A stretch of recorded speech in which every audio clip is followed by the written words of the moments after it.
Three true terrifying horror stories, animated. I just wanted to just switch it up a bit on the channel. Wanted just to keep consistently posting, so we're just gonna watch this scary video. Cause all right, let's get into this shit.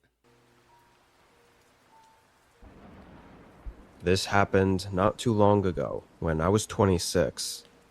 Being older, Halloween hadn't been that big of a deal to me for probably a decade. It was sort of just another day to me. This year, I had most of the day off, but worked overnight from 10 to 6 a.m. I was a 10 stalker to for a local 6. grocery store, so most nights were quiet. Would you work at a job at 10 to 6? I don't think I would. I mean, you have the whole day to yourself. Honestly, that's not bad. Am I tripping? You go to work at 10 and you leave around 6 in the morning, right? So, honestly, that's not even bad, honestly. You have the whole day, but you'll be tired as fuck. Where I just work alone and at my own pace. Yeah, 10 to 6. By the time I left the house, the streets and sidewalks were already empty. No trick-or-treaters running around. However, when I parked and walked up to unlock the door and let myself in, I saw a couple of people around the side of the building in costumes. Didn't think much of I work 3 a.m. to 10 p.m. right now, so wait, is it better? it. Maybe some people just meeting up for whatever reason. I went in and relocked the doors, then started working. I was moving between the back warehouse and the aisles, stocking the shelves and doing all the usual. It really wasn't too long into my shift You when like I it? thought I heard Oh, someone damn. say something outside the store. I went up to the front and saw that same group of people. They were close to the front windows, looking like maybe they were walking around. For reference, the store sat alone in a massive parking lot. There were some other buildings near it, but all unoccupied, so really the only reason to be in this parking lot was for the grocery store I worked at. But obviously, we weren't open. How's peak season going for you? It's doing okay so far. I'm not complaining. Stayed near the front and kept an eye on them. They passed by and were gone for 10 minutes before coming back around. I wish I could have seen more of what they were actually doing, but the costumes they had on made it hard to tell if they were looking inside the store window. Bro, they look like grown ass men. I feel like every stores or gas station should at least have a weapon on them, bro. Because you really don't know who you counter, bro. You really don't know, and you have no protection at all, bro. You never know what kind of people are out there, bro. Or just standing near them. Either way, it was weird that they were hanging around here for so long, and for no reason. Couldn't see why they didn't walk around somewhere else. Eventually, I had to get back to working in other parts of the store, so I left the front. An hour or so went by. I'd been moving through the aisles, filling the shelves, and having one earbud in to listen to music while I worked. I was in one of the end aisles, far from the front, when I heard a knock at the door. It was 3 loud bangs against the glass. What the fuck? It startled I heard some crazy ass news about my coworker who had the dock safety person. What the fuck? What do you mean? me, but I quickly ran up to the front of the store to see who it was. I immediately saw the 4 guys in costumes, standing grouped up at the front, facing the window I was behind. I knew they saw me, and were clearly looking at me. I walked up closer and yelled through the glass, asking what they needed. As I stood there, I very quickly noticed none of them had bags or pillowcases for trick-or-treating. These are grown ass men talking about trick or treating. What the fuck? They don't look like they want candy, bro. Look, they look like they're taller than him. They were still trick-or-treating at this time of night, let alone trying to at a closed grocery store. But at least it would have shown me that they might have been earlier, which would explain the costumes. He got arrested for what the fuck? Nah, that is weird. I heard it the second time getting caught allegedly. What the fuck? No, that's crazy, bro. Why do you even work there, bro? Why do people hire people like that? What the fuck? Now it seemed like they were just wearing costumes to hide who they were. Not a single one of their faces was visible, and none of them responded. Some They creepy just old, stood there, white looking dude. at me. Creepy old white dude, bro. open. Nice. I got really uncomfortable, but thought this could all be some Halloween prank, and honestly wasn't worth my time. I left and went back to the They stopped doing background checks. What the fuck? I think no. I think that's your op. No, I think that's what.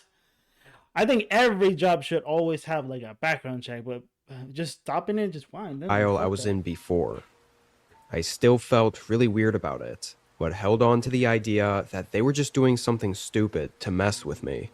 Maybe they saw me walking inside earlier and thought it'd be funny. But it very quickly went much further than a simple joke. I've been working. It wasn't 2 minutes later that there was an insanely loud thud against the glass at the front of the store. And before I could even make it to the end of the aisle to look, a second, even louder thud hit the glass, and was followed by what sounded like the door crashing open. I froze, hearing footsteps running in. I turned and sprinted to the back of the store. I was so scared I didn't even grab my bag that had my keys and wallet in it. I just sprinted straight out the back door, going to the road and continuing to run. When I had a chance to breathe, I called the police. By then, everyone was gone. We did have security footage though, showing exactly what happened, but it really didn't give any information that I didn't already know. The guys were hanging around outside the store for a couple of hours, and then smashed something against the door to break it open. They immediately ran in, and were looking for me, which was the most horrifying part. They searched everywhere, one of them even having run to the back of the store, and looked for me just 15 seconds after I got away. Had he seen me, the whole group might have chased me down the road, and things might have not ended so well for me. Bro, I'd be so pissed if my manager would be like, "Yo, you're supposed to protect the store." Da da da. Without no protection, bro. Holy fuck, I would be so pissed. Like, yo, you're like, if I get fired because of that, oh holy shit, I'll be pissed. I'm like, fuck that, I'm gonna quit. That was where things left off. What the group was actually wanting to do, and all the other questions I have, remain unknown.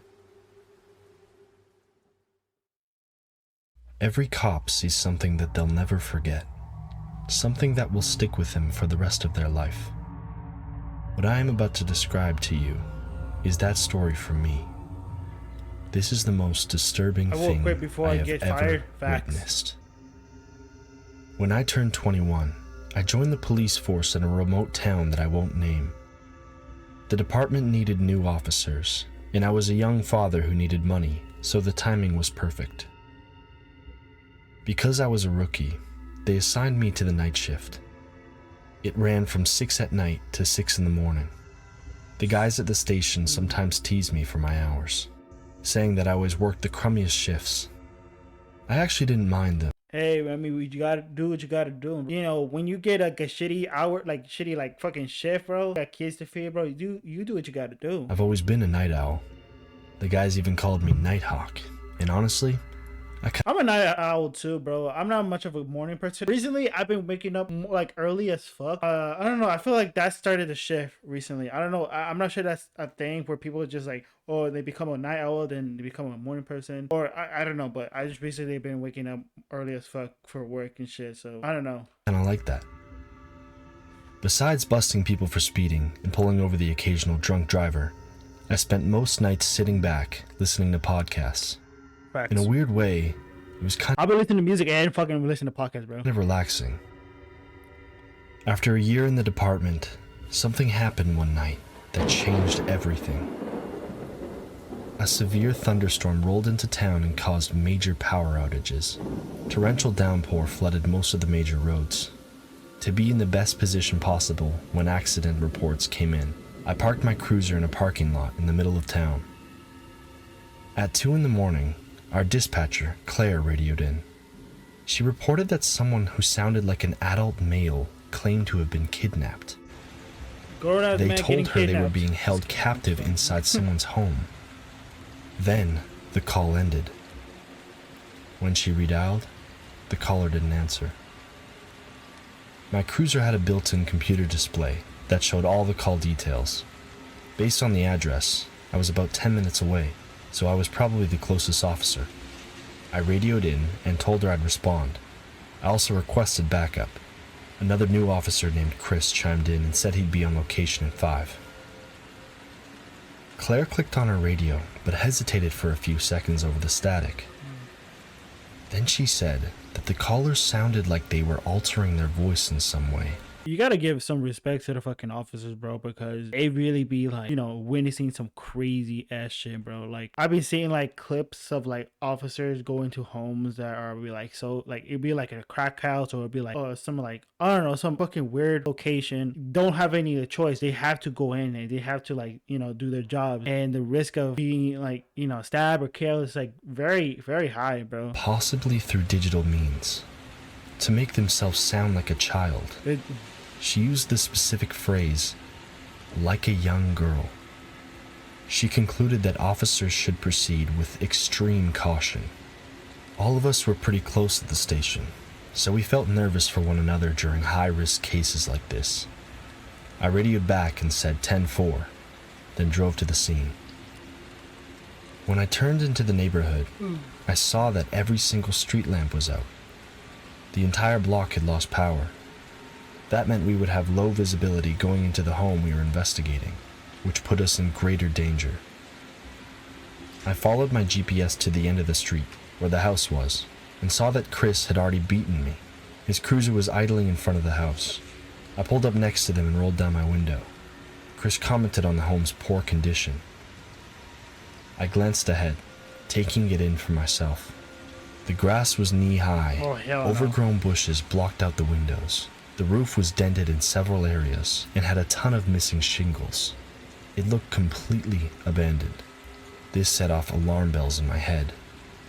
You can gather a lot about someone's mental state by how they treat their living space. I told Chris I'd take the lead.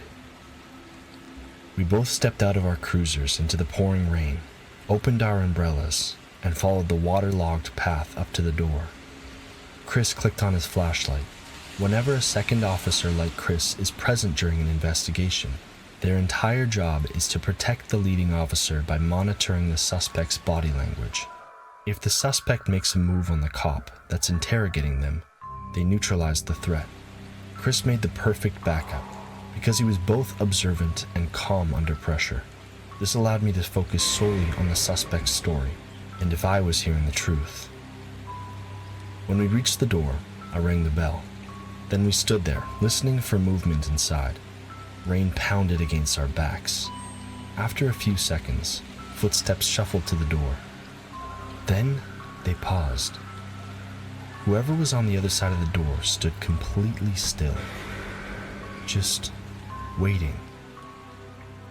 A strange feeling came over me that we were being watched. Slowly, my gaze drifted over to the peephole.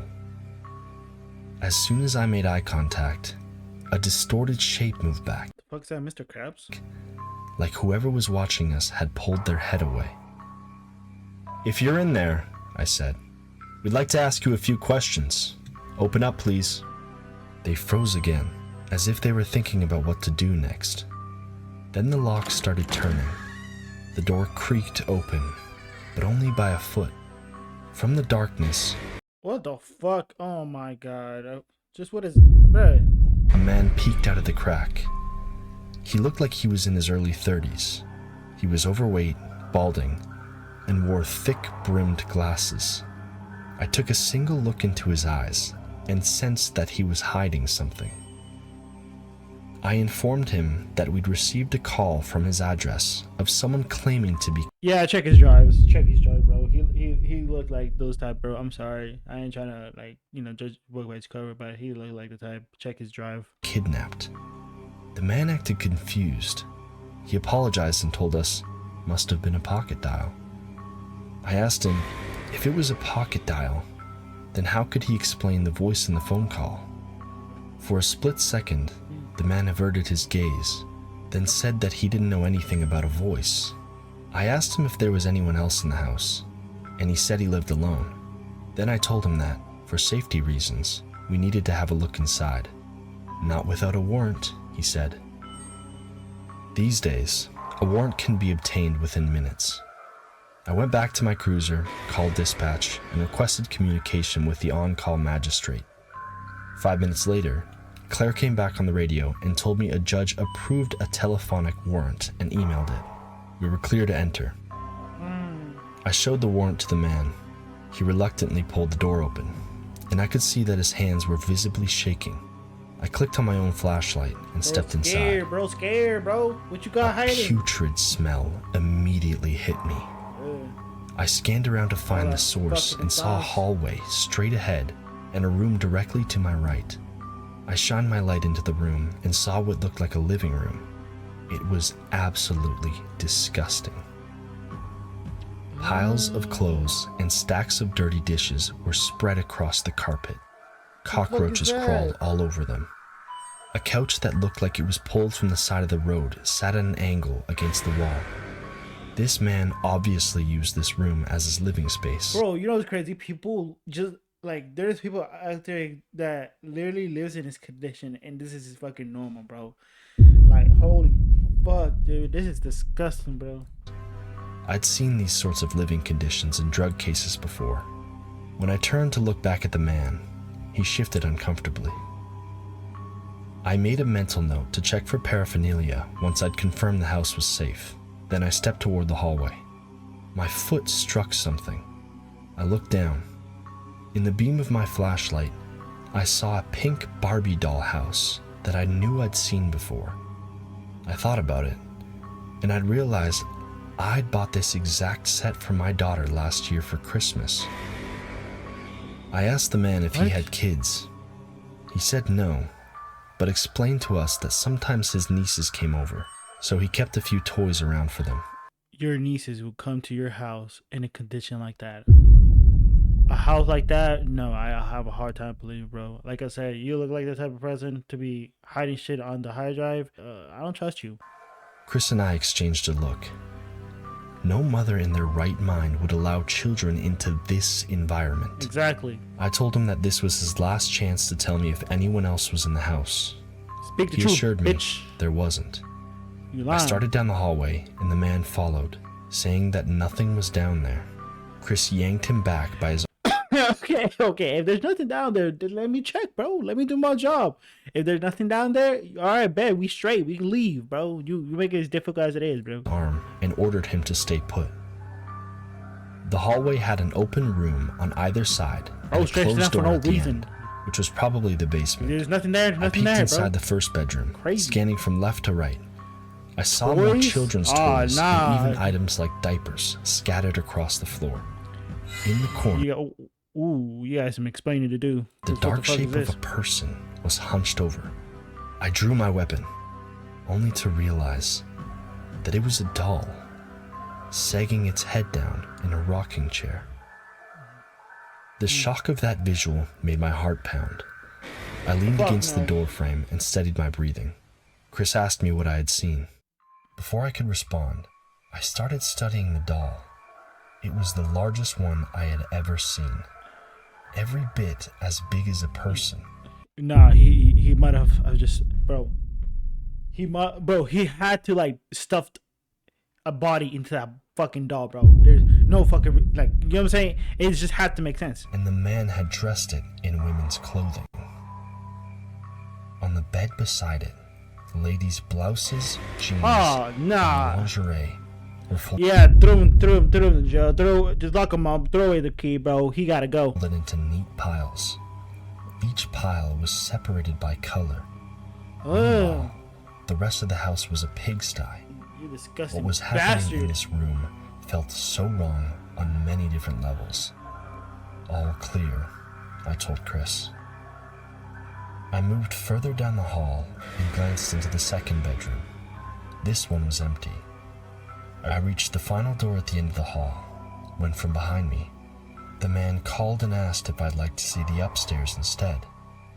I told him Nah. yes, but first, You gotta see what's I down was here. going to see the basement. The man said again that there was nothing down there. I heard Chris tell the man to don't stay trust still, you, man. which meant he was probably trying to follow me down the hall. We don't trust you. We don't The trust you. closer I moved into this part of the house, the more agitated he became. Bro, shaking to his boots.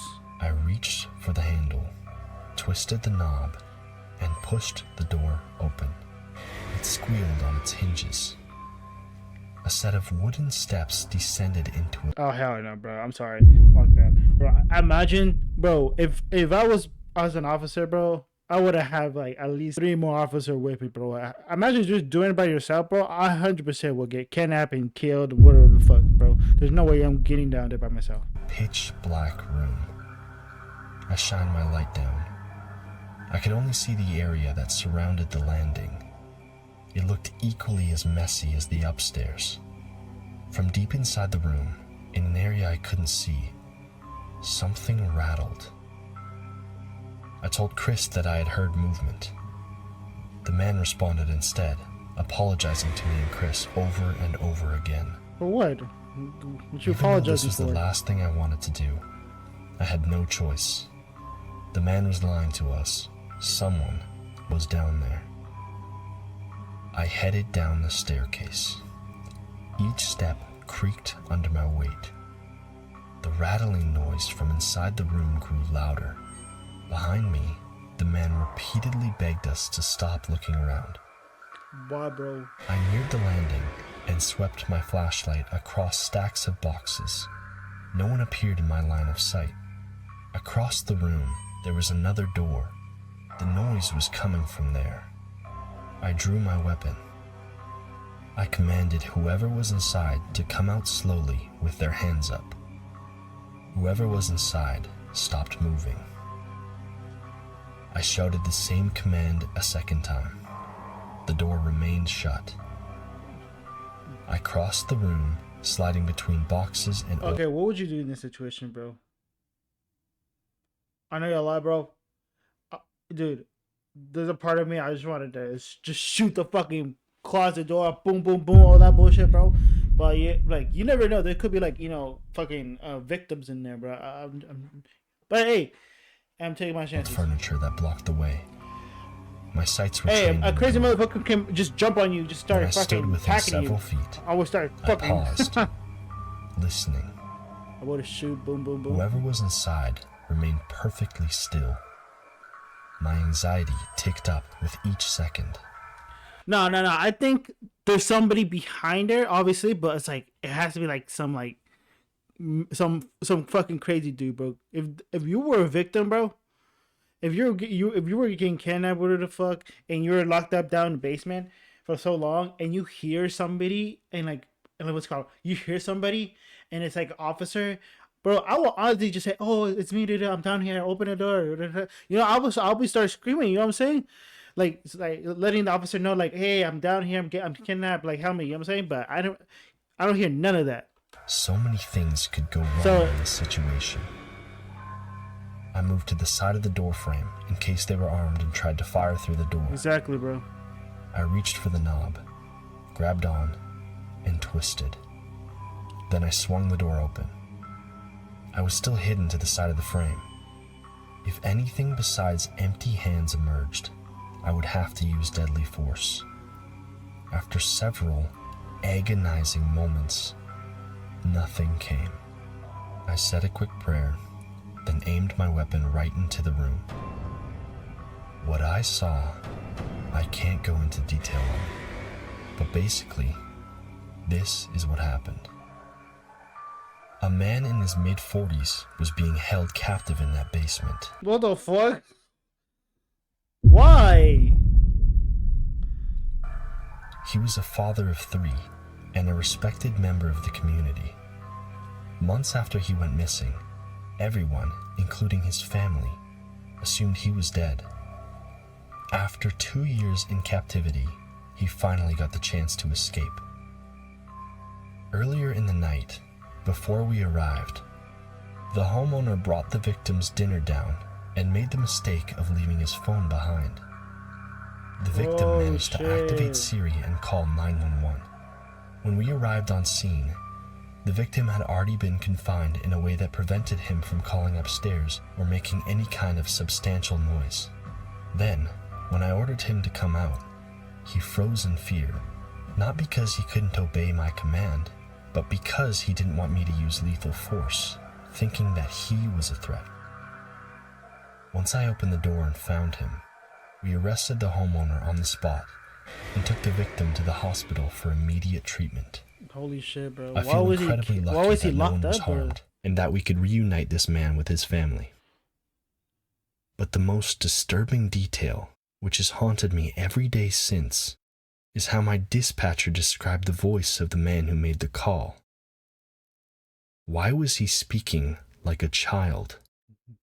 The only explanation that makes sense is that this man was forced to speak in that young tone of voice for so long that even when he called the station, that's the only way he could communicate.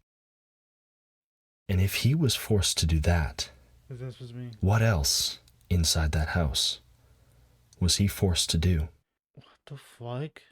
Bro, what? Why, bro? What was he doing with a 40-year-old man? What was he speaking in a childlike voice? Nah, you had to be some fucking. You got to do some heinous shit to be like, I live on a large property Only in God California. knows what happens. You We know have what I'm lots saying? of Only animals. God knows. And honestly, it's a beautiful place.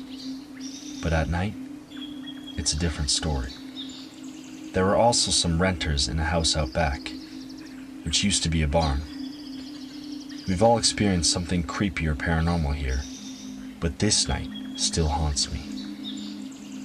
A lot of times, I stayed on the property with the renter's son, Aiden. My dad and brothers would go out of town throughout the week to work. Aiden's mom would leave every other week to go work out of town as well, meaning Aiden and myself would stay and take care of the animals or do chores if we weren't in school. It was around September of last year when this occurred.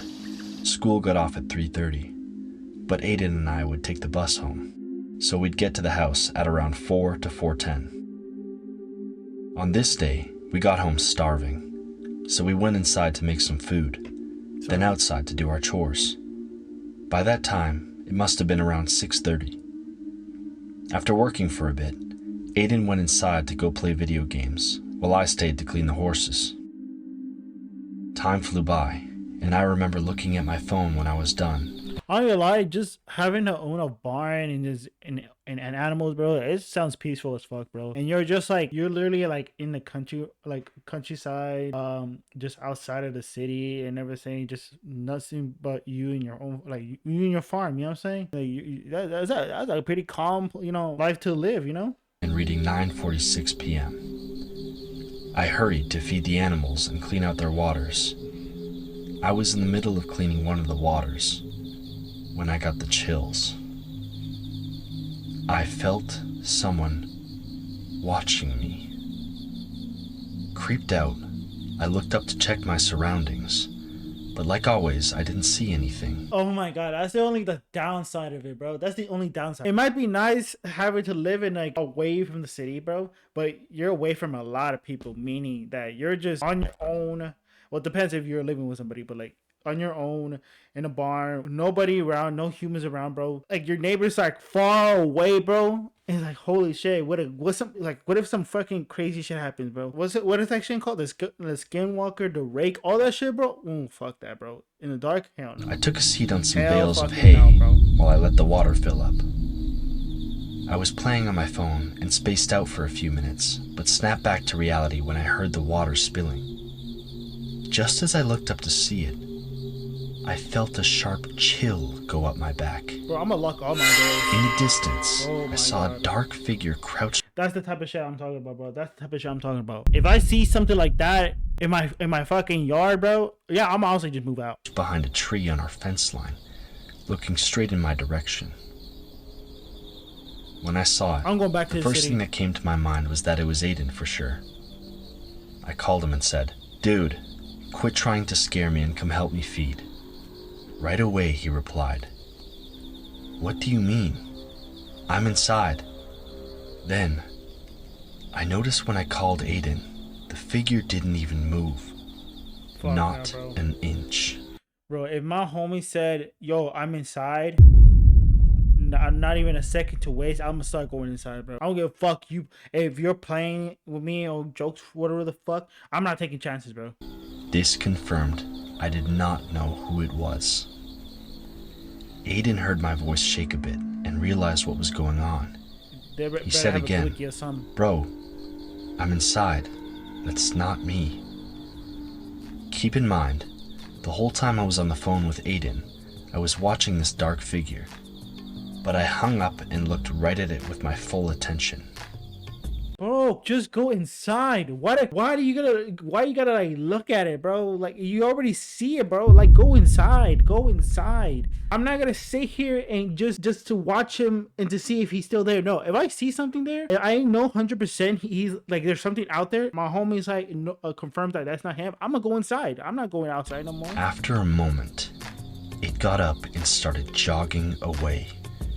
My heart dropped with fear and anxiety. I'm going back inside, bro. I started running toward it and yelling at it to slow down and to reveal themselves. Bro, run towards it. Oh my god, this is the stupidest motherfucker. Don't run, bro. This is some white people shit. No disrespect, but this is some white people shit right here. I chased it all the way to the back of Aiden's house. Bro, why are you chasing? Oh my god. That's when Aiden came out and started looking for it too. I saw a glimpse of it jumping over some boxes and tall grass. What happened next completely freaked me out. It jumped over our 6-foot fence like nothing. As it flew through the air, I got a better look at it. It was around 6'5" and lengthy. I kind of looked like your homie. Chased after it over the fence, then ran it down the gravel road. Around this. No. Bro, you should already stop where he's already at the fence already. I would have stopped by then, you know what I'm saying? Once he jumped over the fence, I would have just quit right there, bro. But no, he kept going. Why? Something strange started happening to me. Everything was becoming darker. I was losing my vision. By the time I got to the edge of our property, my vision went almost completely black. Yeah. Meanwhile, I'm still yelling at this figure and jogging towards it. I went down the little hill and saw him looking directly at me. His eyes were wide open like golf balls and white as snow. That was the last thing I saw before I collapsed on the ground, hyperventilating and freaking the hell out. That's what your stupid ass get, bro. That's what you get for fucking chasing something you don't even know. I couldn't wrap my head around what was happening. At some point, Aiden came down the hill to get me.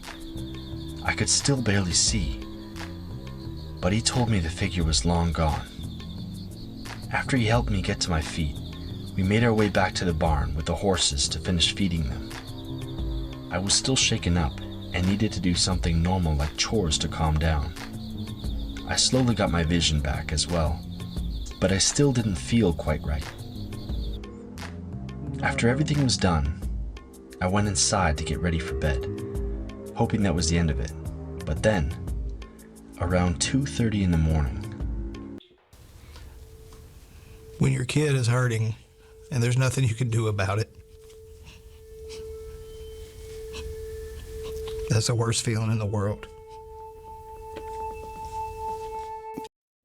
I woke up, seemingly to nothing at all. I must have been awake for around 15 seconds before I heard my downstairs window open. That night, I slept with my door open for some reason. That's why I heard it so clear. I was still half asleep, so I wasn't sure if my mind was playing tricks on me. Not until I heard heavy footsteps coming up the stairs. I felt my heart drop.